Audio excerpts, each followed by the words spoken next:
రాజకీయ నాయకులు ఎప్పుడైనా చెప్పేదొకటి, చేసేదొకటి. వాళ్ళు కాదన్నారంటే అది అవునని అర్థం.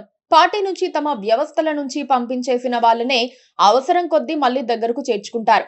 తమ లోగుట్టు తెలిసిన వాళ్ళను బయటకు వెళ్లకుండా ఆపుకుంటారు. వైసీపీ అధినేత జగన్మోహన్ రెడ్డి కూడా అంతే. ఏపీ మద్యం కుంభకోణంలో అరెస్ట్ అయ్యి బెయిల్ పొందిన రిటైర్డ్ ఐఏఎస్ అధికారి, సీఎంఓ మాజీ కార్యదర్శి ధనుంజయ రెడ్డిని జగన్ దూరం పెట్టారని ప్రచారం జరిగింది. ఆయనతో పాటు మరో ఇద్దరు ముగ్గురు కలంకితులను తాను అనుమతించే వరకు వైసీపీ కార్యాలయానికి రావద్దని చెప్పినట్లుగా కూడా ప్రచారం జరిగింది. ధనుంజయ రెడ్డి లాంటి వారి వల్లే పార్టీకి చెడ్డ పేరు వచ్చిందని జగన్ నిర్ధారించినట్లుగా కూడా వైసీపీ వర్గాలు చెప్పుకున్నాయి. కట్ చేసి చూస్తే ధనుంజయ రెడ్డి ఇప్పుడు జగన్ వెంట తిరుగుతున్నారు. స్టీల్ ప్లాంట్ ప్రమాద బాధితులను పలుకరించేందుకు జగన్ వెళ్లినప్పుడు ధనుంజయ ఆయన వెంట ఉన్నారు. అదేమని అడిగితే సమాచారం కోసం తీసుకెళ్లినట్లుగా చెబుతున్నారు. విశాఖలో జగన్ రెడ్డి పర్యటించినప్పుడు ఆయన వెంట నీడలా ఇద్దరు వ్యక్తులు తిరిగారు.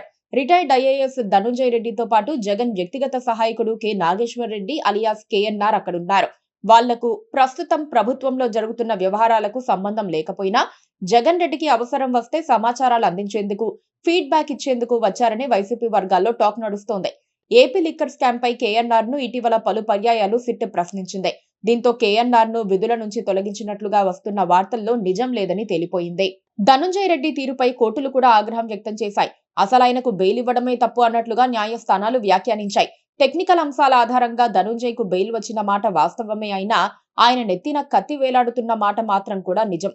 జగన్ 5 ఏళ్ల పాలనలో ధనుంజయ రెడ్డి చక్రం తిప్పారు. ముఖ్యమంత్రి కార్యాలయం, సీఎంఓలో కీలక అధికారిగా ఉంటూ అన్ని పనులు తానే చూసుకున్నారు. జగన్ ఏ నిర్ణయం తీసుకున్నా దాని వెనక ధనుంజయ రెడ్డి హస్తం ఉంటుందని అందరికీ తెలిసిపోయేంతగా ఆయనకు ప్రచారం లభించింది. పైగా వైసీపీ నేతలకు జగన్ రెడ్డికి అడ్డుగోడలుగా ఉన్న వారిలో సజ్జల రామకృష్ణారెడ్డితో పాటు ధనుంజయ రెడ్డి కూడా ఒకరని చెప్పుకునేవారు. సీఎంకు తమకు మధ్య అగాధాలు సృష్టిస్తున్నారని కొందరు వైసీపీ నేతలు వారిపై బహిరంగ విమర్శలు చేసిన మాట వాస్తవం. పార్టీ ఓడిపోయిన తర్వాత కొందరు నేతలు ధనుంజయ రెడ్డిని కూడా తిట్టిపోశారు. బెయిల్ వచ్చిన తర్వాత మళ్లీ పార్టీ కార్యాలయానికి ఆయన వస్తూ ఉంటే జగన్ రెడ్డి వారించారని, ఇకపై రావద్దని చెప్పారని కొంత ప్రచారం జరిగింది.